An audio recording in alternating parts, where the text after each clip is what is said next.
Here in front of me, I've got the Arduino Alvik from Packronics. And in this video, I'm going to unbox the Alvik and share with you how easy it is to get Alvik up and running straight out of the box. First of all, opening up the box and finding what's inside.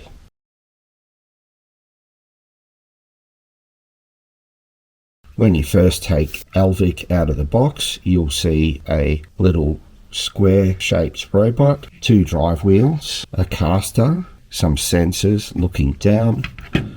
There's also a sensor looking forward. On top we have the Arduino Nano, which is the brains of the whole thing. There are a couple of capacitive sensors on the top circuit board. On the rear of the circuit board there are 2 I2C ports for grove sensors. First of all, what can the Alvik do out of the box? At the rear of the Alvik here is a switch. I'll turn that on. Alvik does take a moment or two to boot up. Alvik has 3 programs loaded into it from the factory, and you can scroll through these programs by clicking on those little sensors, and you'll see the 2 RGB LEDs here will change color to indicate which program you have chosen. So there is green, blue and red. Let's start with green. I'll just click that tick there to make that program run. The robot has advanced forward until it's around 10 centimeters away from my hand. If I move my hand closer, you can see Alvik retreats. And if I move my hand away, you can see Alvik advances.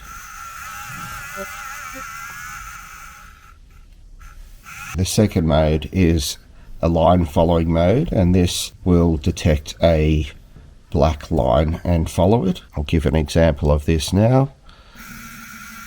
Alvik is looking for the line. Now it's found it, and it's going to follow that line. Once it's finished following the line, it will then continue forwards in a straight line. Finally, in the last mode, red, you can actually store a program and have Alvik carry out that program. I'll do a forward, right, forward, right, forward, right, forward, right. Let's see what Alvik does.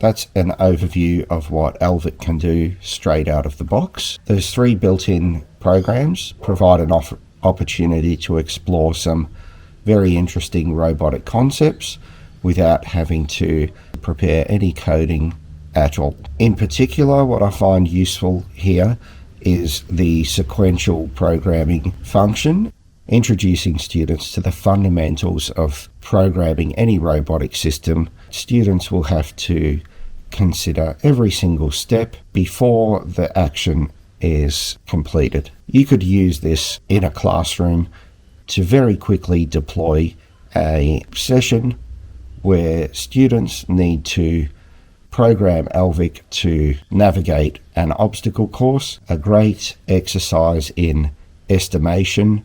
If you wanted to, you could add measurement to that, and the concatenation of a sequence of simple actions to have the students really begin to understand the steps required to have a robot traverse a specific obstacle course.